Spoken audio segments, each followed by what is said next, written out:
interior de cada ser humano existe um desejo pela vontade de Deus. O meu coração anseia pela vontade de Deus. Quando nós conformamos a nossa vida à vontade de Deus, nos realizamos como pessoa. E para conformar a nossa vida com a vontade de Deus, nós precisamos da palavra de Deus. Atenção, caneta e papel na mão, está começando a Bíblia no meu dia a dia.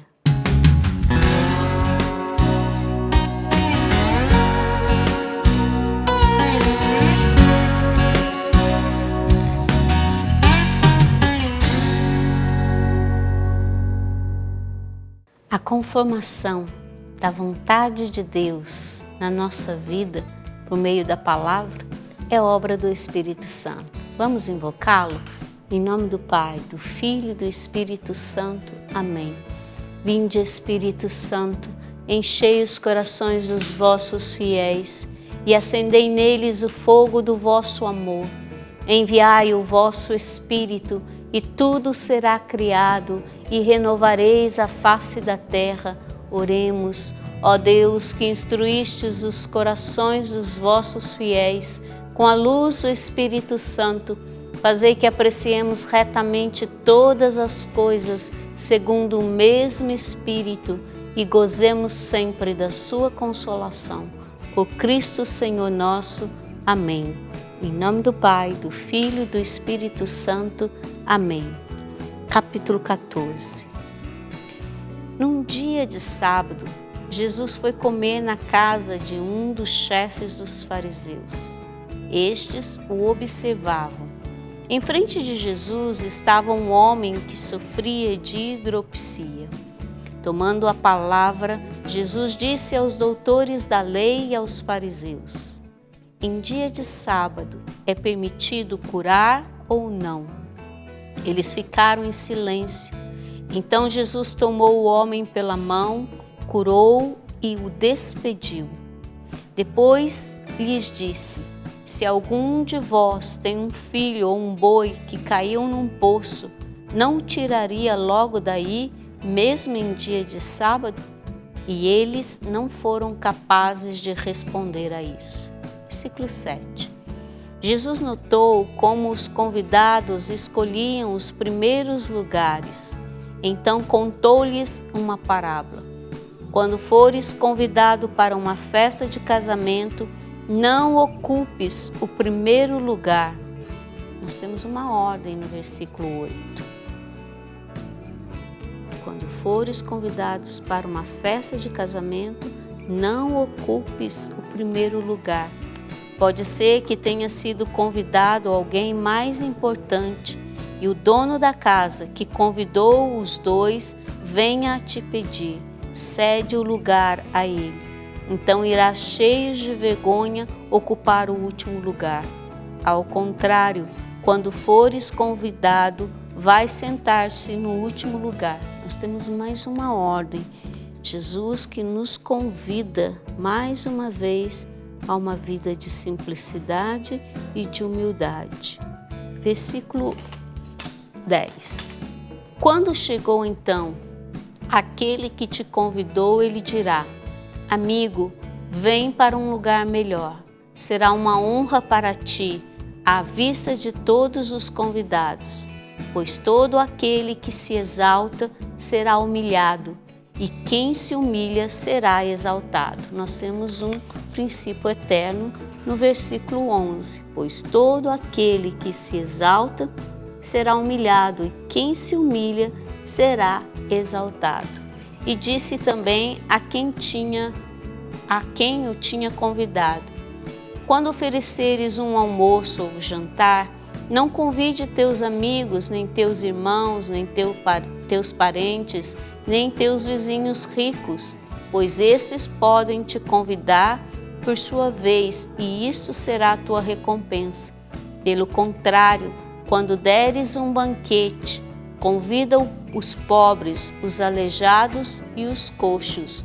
Versículo 12 e 13, nós temos mais duas ordens. Jesus que reforça hoje, por meio dessa palavra, um chamado à humildade. a uma vida simples. Versículo 14. Então serás feliz, pois estes não têm como te retribuir. Receberás a recompensa na ressurreição do justo. E aqui nós temos uma promessa no versículo 14. A recompensa vem de Deus, a recompensa que nós precisamos. Tendo ouvido isso, um dos que estavam junto à mesa disse a Jesus: Feliz quem come o pão no reino de Deus. Ele respondeu: Alguém deu um grande banquete e convidou muitas pessoas. Na hora do banquete, mandou seu servo dizer aos convidados: Vinde, tudo está pronto. Mas todos, um a um, começaram a dar desculpas. O primeiro disse: Comprei um campo e preciso ir vê-lo. Peço que me desculpes. Um outro explicou: Comprei 5 juntas de boi e vou experimentá-las. Peço que me desculpes. Um terceiro justificou: Acabo de me casar e por isso não posso ir. O servo voltou e contou tudo ao seu senhor. Então o dono da casa ficou irritado e disse ao servo: Saí depressa pelas praças e ruas da cidade, traze para cá os pobres, os aleijados, os cegos e os coxos. E quando o Senhor comunicou: Senhor, o que mandastes fazer foi feito e ainda há lugar. O Senhor ordenou ao servo: Saí pelas estradas e pelos cercados e obriga as pessoas a entrar, para que minha casa fique cheia. Pois eu vos digo, nenhum daqueles que foram convidados provará do meu banquete. Grandes multidões acompanhavam Jesus. Voltando-se, ele lhes disse: Se alguém vem a mim, mas não me prefere a seu pai, sua mãe, sua mulher e seus filhos, seus irmãos e suas irmãs, e até a sua própria vida, não pode ser meu discípulo. Quem não carrega a sua cruz e não caminha após mim, não pode ser meu discípulo. Versículos 26 e 27, nós temos 2 princípios eternos.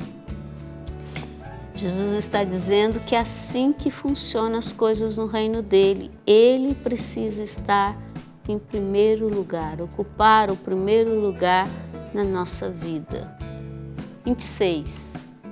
De fato, se algum de vós quer construir uma torre, não se senta por primeiro para calcular os gastos, para ver se tem o suficiente para terminar?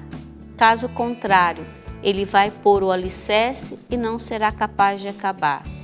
E todos os que virem isso começarão a zombar. Este homem começou a construir e não foi capaz de acabar.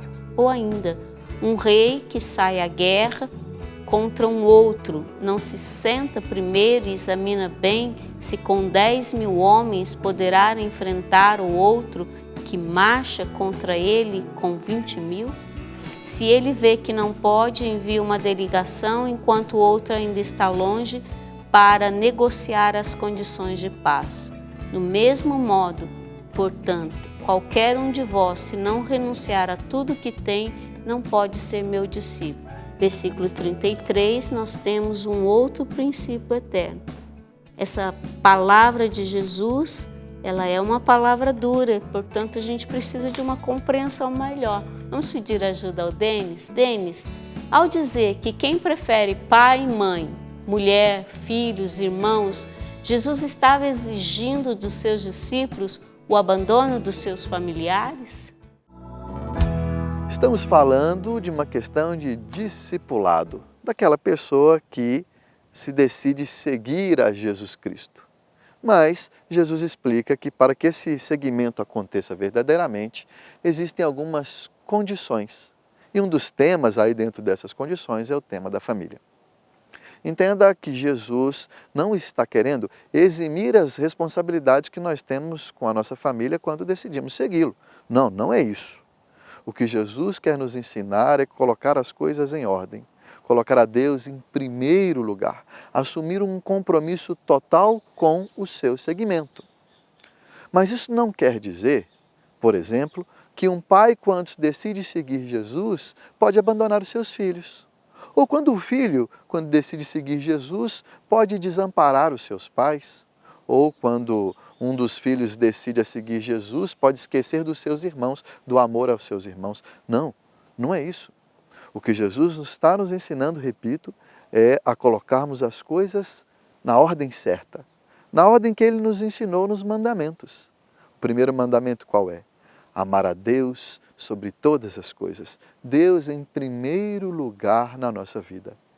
E por causa disso é que nós conseguimos cumprir o segundo mandamento, que é amar o próximo como a nós mesmos, entendendo que esse próximo também são os nossos familiares. Obrigada, Denis. Como as coisas do reino de Deus precisam ser compreendidas. Hoje a palavra foi muito rica e a provocação foi muito grande. Eu vou anotando as minhas provocações e você pode anotar aí na sua casa como aplicar isso na minha vida. E eu aguardo você até o nosso próximo programa, A Bíblia no Meu Dia a Dia.